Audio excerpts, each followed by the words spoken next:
Hello students. BCom part second के BST के paper first income tax के chapter income from salary के e lecture की series में हम परक्विजिट्स की स्टडी कर रहे थे। परक्विजिट्स मैंने बता दिया था कि परक्विजिट्स अनुलाभ होते क्या हैं, कौन कौन से परक्विजिट्स टैक्सेबल होते हैं। परक्विजिट्स किसी भी एम्प्लॉय को उसकी सैलरी के अलावा जो भी उसको सुविधा दी जाती है या जो भी उसको बेनिफिट्स दिए जाते हैं वो ही अनुलाभ या परक्विजिट्स कहलाते हैं। और वो इनकम टैक्स पर्पज के लिए उनके ऊपर इनकम टैक्स लगाने के लिए उनका वैल्यूएशन करना बहुत ज़रूरी है। उनको वैल्यूएशन कैश में करना ज़रूरी है ताकि उनको एक सैलरी का पार्ट माना जा सके और सैलरी में ऐड करके टैक्स लगाया जा सके। इसी के क्रम में हमने रेंट फ्री अकोमोडेशन, अगर किसी एम्प्लॉयर के द्वारा अपने एम्प्लॉय को कोई रहने की सुविधा दी जाती है बिना किसी किराए के या कंसेशनल रेट पे, तो उस केस में किस तरह से वैल्यूएशन किया जाएगा वो हमने लास्ट लेक्चर में डिस्कस कर लिया था। अब इससे आगे की स्टडी हम इस लेक्चर में करते हैं और आज हम स्टार्ट करेंगे payment of obligation of the employee by the employer. कई बार जब नियोक्ता अपने कर्मचारी के किसी ऑब्लिगेशन का पेमेंट अपनी स्वेच्छा से कर देता है तो उस केस में जो वो पेमेंट कर रहा है उसको भी एक परक्विजिट माना जाएगा और उसका भी वैल्यूएशन किया जाएगा। अगर इस केस में नियोक्ता या एम्प्लॉयर पेमेंट नहीं करता तो एम्प्लॉय को, कर्मचारी को वो पेमेंट करना पड़ता है, ये मानते हुए उसको परक्विजिट्स माना जाएगा और उसको भी सैलरी में ऐड किया जाएगा। अब कौन कौन से ऐसे पेमेंट हो सकते हैं इसके कुछ एग्जांपल्स दिए हुए हैं, जैसे कि payment of bills in the name of employee for club and hotel by the employer. कोई क्लब या होटल का कोई बिल है जो एम्प्लॉय के नाम से है, कर्मचारी के नाम से है, अगर उसका पेमेंट एम्प्लॉयर करता है तो वो इस हेड में या इस सैलरी हेड में जाके टैक्सेबल होंगे और जितना पेमेंट कर रहा है वो पेमेंट उसका रिक्विजिट मान लिया जाएगा। नेक्स्ट आता है payment of any loan due to employee. कोई ऐसा लोन है जो एम्प्लॉय ने ले रखा है, एम्प्लॉय को उसका पेमेंट करना है और उसका पेमेंट कौन कर रहा है, एम्प्लॉयर कर रहा है। वो कह रहा है कि नहीं तुम रहने दो, मैं तुम्हारा पेमेंट कर देता हूँ, तो वो एक तरह से सैलरी के अलावा उसको एक सुविधा दी जा रही है, उसका ऑब्लिगेशन का पेमेंट किया जा रहा है, तो वो भी परक्विजिट माना जाएगा। नेक्स्ट आता है payment of expenditure on education of employees children. अगर किसी कर्मचारी के बच्चों की शिक्षा का जो भी खर्चा आ रहा है उसका पेमेंट कौन कर रहा है, एम्प्लॉयर कर रहा है, तो वो भी एक सुविधा होगी, परक्विजिट्स होगा और उसका भी वैल्यूएशन जितना पेमेंट कर रहा है उस हिसाब से कर दिया जाएगा। इस केस में एक कंडीशन है कि इफ एजुकेशनल इंस्टीट्यूशन जो है is not owned by the employer. जो एजुकेशन इंस्टीट्यूशन जहाँ कर्मचारी के बच्चे पढ़ाई कर रहे हैं वो एजुकेशनल इंस्टीट्यूशन एम्प्लॉयर के द्वारा ओन नहीं होना चाहिए, एम्प्लॉयर का खुद का स्वयं का वो एजुकेशनल इंस्टीट्यूशन नहीं होना चाहिए। कई बार क्या होता है कि वो खुद के एजुकेशनल इंस्टीट्यूशन में उनका खुद का होता है एम्प्लॉयर का, और वो सारे एम्प्लॉय को ये सुविधा देते हैं कि आप अपने बच्चों को मेरे इसमें एजुकेशनल इंस्टीट्यूशन है उसमें आप भेजो, पढ़ाई करवाओ, आपका कोई खर्चा नहीं लिया जाएगा। उस केस को यहाँ इंक्लूड नहीं किया गया है। इसमें केवल वही केस आएगा जहाँ पे ओनर जो एम्प्लॉयर है उसके पास कोई एजुकेशनल इंस्टीट्यूशन नहीं है और वो कहीं कर्मचारी अपने बच्चों को कहीं बाहर पढ़ा रहा है और उसके जो एजुकेशन जो एक्सपेंडिचर आ रहे हैं, उसके जो पढ़ाई के खर्चे आ रहे हैं बच्चों को पढ़ाने के, उसका पेमेंट अगर एम्प्लॉयर करता है तो वो भी परक्विजिट्स में इंक्लूड किया जाएगा और वो सैलरी हेड में ऐड होएगा। नेक्स्ट आता है payment of gas, electricity and water bills of employee by the employer provided the bills are issued in the name of employee. ये ध्यान रखना है आपको, इसमें लिखा है कि provided the bills are issued in the name of the employee. Gas, बिजली और पानी के बिल का पेमेंट एम्प्लॉयर करता है, वो बिल एम्प्लॉय के नाम से होने चाहिए। आपको डिफरेंशिएट करना पड़ेगा कि दो केस हो सकते हैं, या तो बिल एम्प्लॉय के नाम से होंगे या फिर बिल ही एम्प्लॉयर के नाम से आ रहे हैं। सारे जो भी कनेक्शन है वो एम्प्लॉयर ने अपने नाम से ले रखे हैं और उनको फैसिलिटी दे रखी है, वो केस यहाँ कवर नहीं होगा। इस केस में खुद एम्प्लॉय ने अपने नाम से गैस का कनेक्शन ले रखा है, बिजली का कनेक्शन ले रखा है और पानी का कनेक्शन ले रखा है और एम्प्लॉय कर्मचारी के नाम से ही बिल आ रहे हैं। उन बिल का पेमेंट अगर एम्प्लॉयर कर रहा है तो वो केस यहाँ कवर हो जाएगा। नेक्स्ट आता है payment by the employer of the salary of the servant appointed by the employee for his personal work. अगर एम्प्लॉय ने किसी कर्मचारी ने अपने पर्सनल वर्क के लिए कोई सर्वेंट नियुक्त कर रखा है, सर्वेंट अपॉइंट कर रखा है, उसकी सैलरी का पेमेंट एम्प्लॉयर करता है, वो केस यहाँ कवर होगा। केवल ये देखना ये अपॉइंटेड बाय द एम्प्लॉय होना चाहिए। कई बार क्या होता है कि एम्प्लॉयर कोई सर्वेंट अपॉइंट करता है और वो एम्प्लॉय के पास भेज देता है कि आप उसका काम करिए, वो केस यहाँ कवर नहीं होगा। वो सर्वेंट भी एम्प्लॉय के द्वारा ही अपॉइंट होना चाहिए और उसकी सैलरी का पेमेंट कौन कर रहा है, एम्प्लॉयर कर रहा हो। नेक्स्ट आता है payment of tax liability of employee, employee की टैक्स लाइबिलिटी का पेमेंट एम्प्लॉय कर रहा है। नेक्स्ट आता है payment of car expenses where car owned by the employee. Next ये आएगा कि अगर एम्प्लॉय खुद के पास कोई कार है, उसके चलाने में या मेंटेनेंस में जो भी खर्चा आ रहा है, वो खर्चा कौन वहन कर रहा है, एम्प्लॉयर वहन कर रहा है। तो वो केस भी यहाँ कवर हो रहा है। यहाँ ध्यान रखना car owned by the employee है, एम्प्लॉय का खुद की कार होनी चाहिए। नेक्स्ट आता है any other payment of bill in the name of employee by the employer. कोई ऐसा पेमेंट जो बिल तो एम्प्लॉय के नाम से है, पेमेंट कौन कर रहा है, एम्प्लॉयर। ये ध्यान रखना, इसमें बिल एम्प्लॉय के नाम से होना जरूरी है और पेमेंट एम्प्लॉयर कर रहा है, तो वो केस भी यहाँ कवर हो जाएगा। तो मैंने कुछ एग्जांपल्स बताए हैं, इन एग्जांपल्स के थ्रू आपको समझना है कि ऐसे ऑब्लिगेशन जो कर्मचारी के नाम से है या कर्मचारी को वहन करने पड़ रहे हैं और उनका पेमेंट कौन कर रहा है, एम्प्लॉयर नियोक्ता कर रहा है। तो ऐसे सारे केस यहाँ कवर होंगे। अब उनका वैल्यूएशन कैसे करा जाएगा, वैल्यूएशन ऐसे करा जाएगा जो पेमेंट एम्प्लॉयर ने किया है, जो अमाउंट का जो पेमेंट किया है वो अमाउंट उस परक्यूजर्स की वैल्यू मान ली जाएगी। अगर किसी केस में एम्प्लॉय ने भी कुछ पेमेंट करा है एम्प्लॉयर को या किसी भी, तो वो अमाउंट लेस कर दिया जाएगा। तो जो नेट पेमेंट एम्प्लॉयर के द्वारा किया गया है एम्प्लॉय के ऑब्लिगेशन का, वो अमाउंट इन परक्यूजर्स की वैल्यू मान लिया जाएगा। तो आ गया in case the payment of any aforesaid obligation of employee is made by the employer, then the actual amount paid, जो actual amount paid किया गया है एम्प्लॉयर के द्वारा, वो अमाउंट उसकी परक्यूजर्स की वैल्यू मान लिया जाएगा। Will be included in the salary, क्योंकि टैक्सेबल परक्यूजर्स है सभी एम्प्लॉयज के लिए, तो ये क्या होगा, उसे सैलरी में इंक्लूड कर दिया जाएगा। Of all the employee whether specified और नॉन स्पेसिफाइड। स्पेसिफाइड जब पर कुछ स्टार्ट किया था तो मैंने बताया था कि स्पेसिफाइड एम्प्लॉयज कौन से होते हैं और नॉन स्पेसिफाइड एम्प्लॉय कौन से होते हैं। तो ये जो परक्यूजेट्स हैं वो सारे एम्प्लॉयज के लिए टैक्सेबल होंगे, चाहे वो स्पेसिफाइड हो या नॉन स्पेसिफाइड हो, सारे एम्प्लॉयज के लिए टैक्सेबल होगा। और कितना अमाउंट टैक्सेबल होगा, जो एक्चुअल अमाउंट ऑब्लिगेशन का पेमेंट किया गया है, किसके द्वारा, एम्प्लॉयर के द्वारा। ठीक है, अब नेक्स्ट चलते हैं। नेक्स्ट आता है payment of life insurance premium और एन्युटी। कर्मचारी के जीवन बीमा या वार्षिकी के लिए चुकाई गई राशि। अगर कोई एम्प्लॉयर अपने एम्प्लॉय की जो लाइफ इंश्योरेंस पॉलिसी ले रखी है एम्प्लॉय ने, उसका पेमेंट अगर एम्प्लॉयर खुद स्वेच्छा से कर देता है, उसमें ऑब्लिगेशन किसका था, प्रीमियम का पेमेंट कौन करेगा, जिसके नाम से एलआईसी ली गई, जिसके नाम से जीवन बीमा पॉलिसी ली गई है, एम्प्लॉय को करना चाहिए था। लेकिन एम्प्लॉयर कहता है कि मैं पेमेंट करूंगा, अपनी स्वेच्छा से वो पेमेंट करता है, पेमेंट की सुविधा प्रदान करता है। तो ऐसी सुविधा को भी, ये भी टैक्सेबल प्रोसीजर्स माना जाएगा। इसका वैल्यूएशन कैसे किया जाएगा कि कितना वो पेमेंट कर रहा है, जो एक्चुअल अमाउंट पेड किया जा रहा है वो ही इसकी सुविधा या प्रोसीजर्स की वैल्यू मानी जाएगी।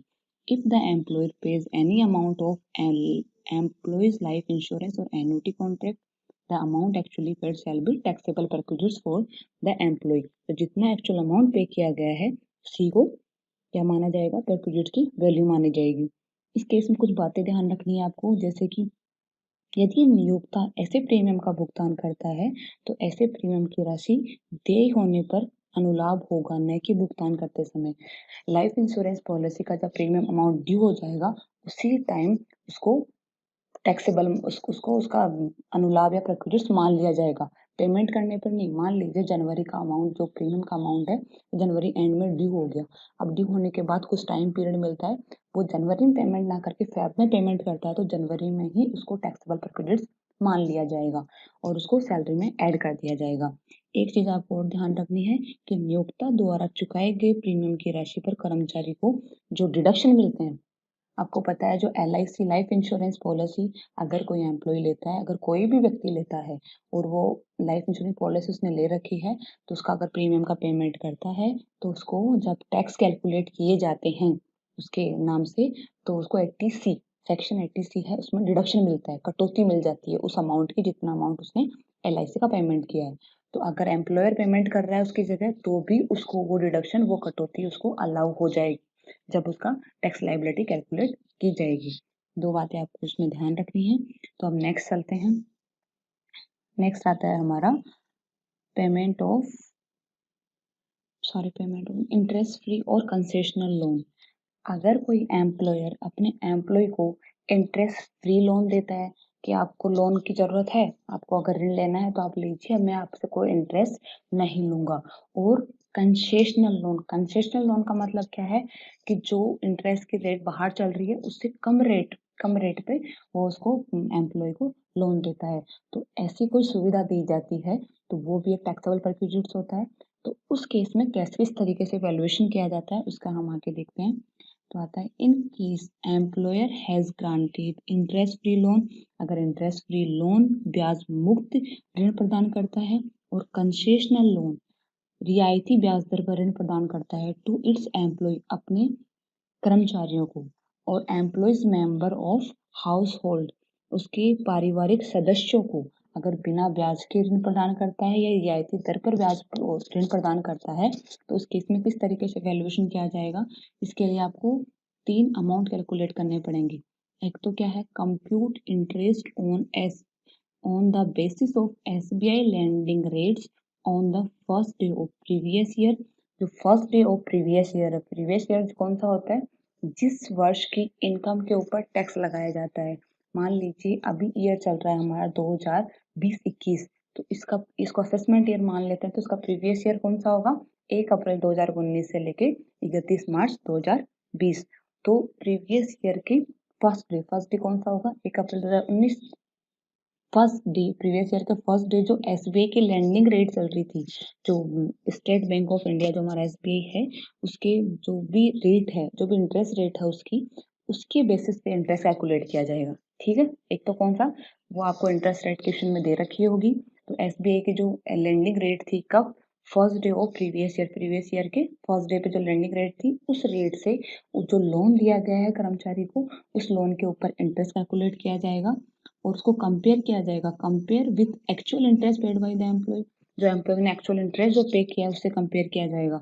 हो सकता है उसको ऋण ब्याज मुक्त ऋण दिया गया हो, उस केस में उसका जो इंटरेस्ट पेमेंट कितना होगा, जीरो हो जाएगा, नील हो जाएगा। तो उसको कंपेयर किया जाएगा और डिफरेंस अमाउंट कैलकुलेट कर लिया जाएगा और डिफरेंस अमाउंट जो होगा वही वैल्यू परक्विजिट्स होगा। मान लीजिए किसी भी एम्प्लॉयर ने 1 लाख रुपए का किसी को ऋण दिया है, ठीक है, अपने एम्प्लॉय को 1 लाख रुपए का ऋण दिया है। तो SBI की जो इंटरेस्ट रेट है वो 9% चल रही थी first day of the previous year. तो 9% के हिसाब से पर एनम देखते हैं तो 9,000 हो गया। 9,000 अगर वो SBI से ऋण लेता तो उसको 9,000 का उसको पेमेंट करना पड़ता। और एम्प्लॉयर ने क्या कहा कि आप ब्याज मुक्त लोन दिया है, उसको ब्याज मुक्त दिया है तो एम्प्लॉय को खुद को कुछ पेमेंट नहीं करना पड़ेगा, मतलब उसका पेमेंट नील हो गया।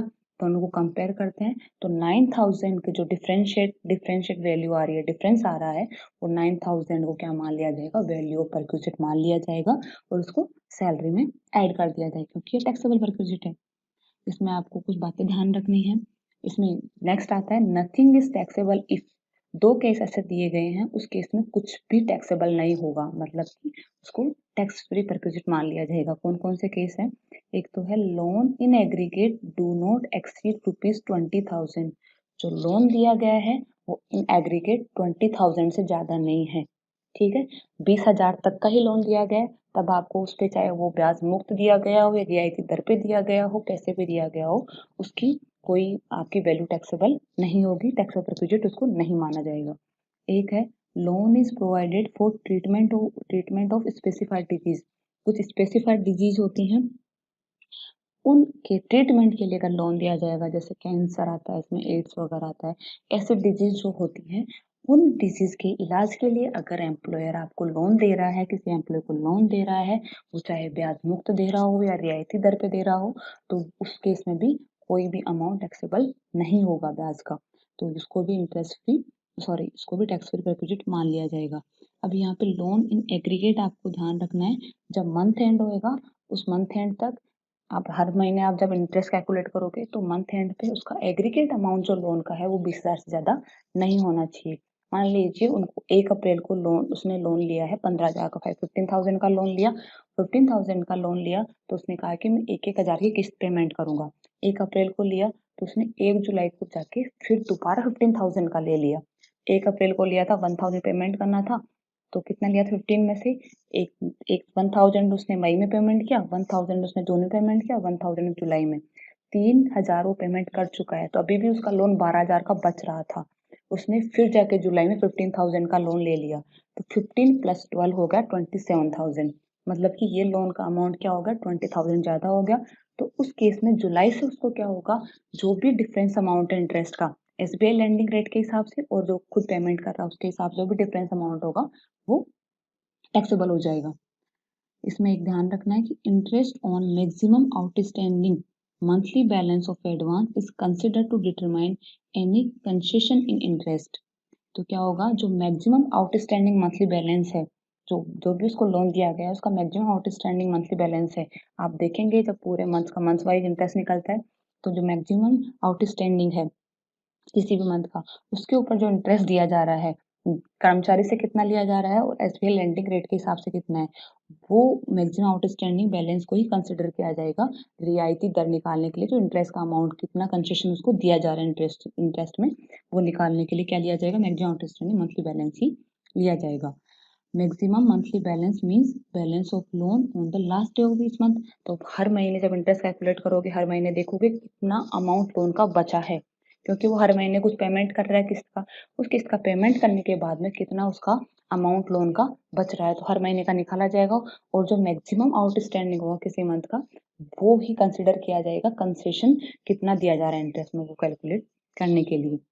अब हम नेक्स्ट चलते हैं और बात करते हैं अगर यूज ऑफ मूवेबल असेट्स। अगर कोई एम्प्लॉयर अपने एम्प्लॉय को मूवेबल असेट चल संपत्ति यूज के लिए दे देता है तो उस केस में परक्विजिट होगी, सुविधा होगा, उसका वैल्यूएशन किस प्रकार किया जाएगा। तो अगर कोई वो एम्प्लॉयर अपने एम्प्लॉय को कोई लैपटॉप या पीसी देता है तो उसका जो वैल्यू होगी परक्विजिट की वो नील मानी जाती है। लैपटॉप और पीसी का कोई वैल्यूएशन नहीं किया जाता है।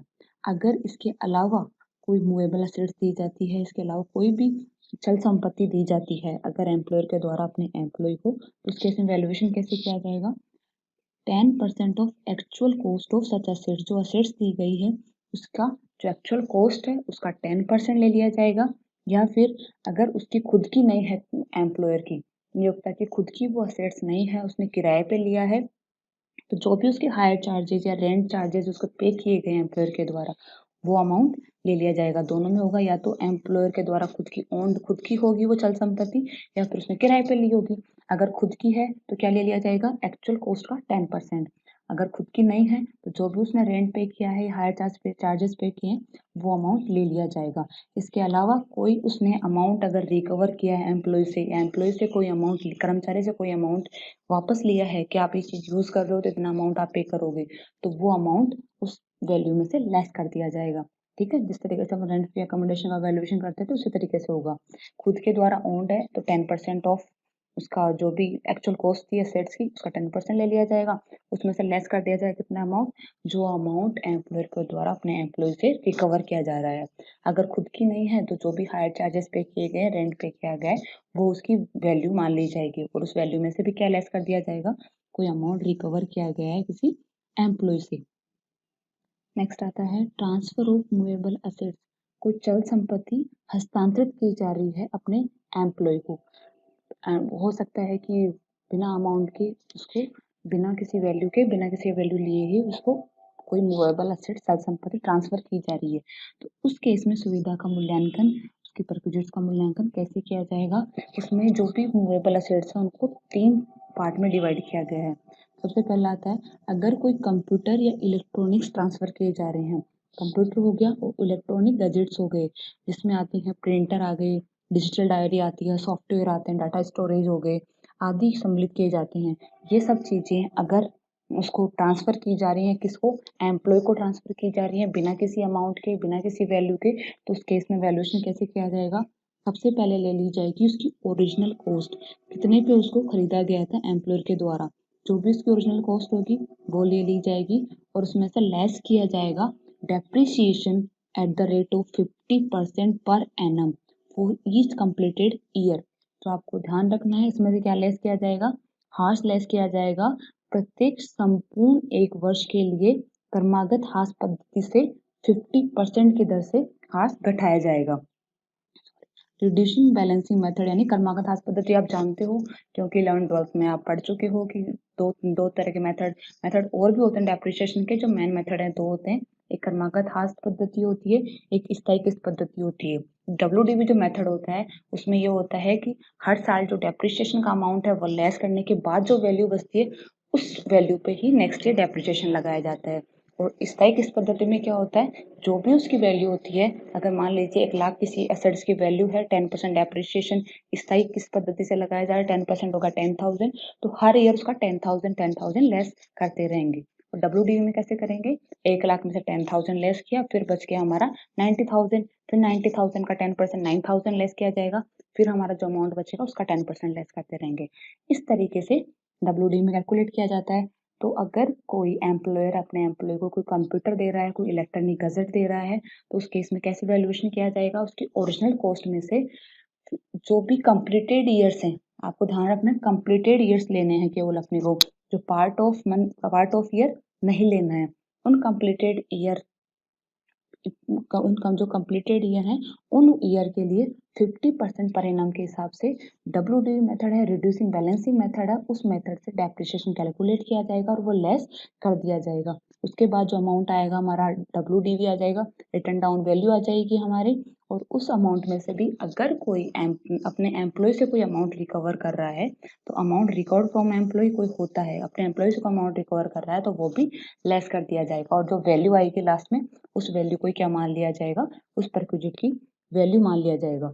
अब मैं जो कंप्लीटेड ईयर्स की बात जो कर रही हूँ, ईच कंप्लीटेड ईयर, तो उसमें कंप्लीट ईयर लिया जाएगा, पार्ट ऑफ ईयर को छोड़ दिया जाएगा। फॉर एग्जाम्पल अगर 1 जून 2019 को कोई प्रॉपर्टी अपन ने परचेज करी है और 1 सितंबर 2020 को अगर वो ट्रांसफर कर रहा है उसको, तो उस केस में क्या होगा, इसमें क्या होगा, हमारे 1 जून 2019 से लेके 1 जून 2020 तक एक ईयर हो गया, और उसके आगे जो मंथ्स आए हैं उन मंथ्स को इग्नोर कर दिया जाएगा, केवल एक ईयर ही उसको माना जाएगा। इस तरीके से हमें डेप्रिसिएशन कैलकुलेट करना है। नेक्स्ट आता है, अगर कोई एम्प्लॉयर अपने एम्प्लॉय को मोटर कार देता है, मोटर कार उसको ट्रांसफर कर देता है, एम्प्लॉय को दे देता है कि तुम रखो इसको, तो उस केस में वैल्यूएशन कैसे किया जाएगा, ओरिजिनल कॉस्ट लिया जाएगा, और इसमें डेप्रिसिएशन जो होगा वो ही WDV मेथड से लगाया जाएगा और कंप्लीटेड ईयर्स के लिए ही लगाया जाएगा, लेकिन रेट हो जाएगी इसमें 20%। तो डेप्रिसिएशन लेस किया जाएगा at the rate of 20% per annum for each completed year. और कौन सा मेथड लगेगा, वही हमारे रिड्यूसिंग बैलेंसिंग मेथड, क्रमागत हार्स जो पद्धति मेथड होता है उस मेथड से डेप्रिसिएशन कैलकुलेट किया जाएगा। ये डेप्रिसिएशन लेस करने के बाद हमारा आ जाएगा रिटर्न डाउन वैल्यू, उसमें से लेस कर देंगे अगर किसी एम्प्लॉय से कोई अमाउंट अब उसने रिकवर किया है एम्प्लॉयर ने, तो वो अमाउंट लेस हो जाएगा, और जो लास्ट में जो वैल्यू आएगी वही परक्विजिट की वैल्यू मान ली जाएगी।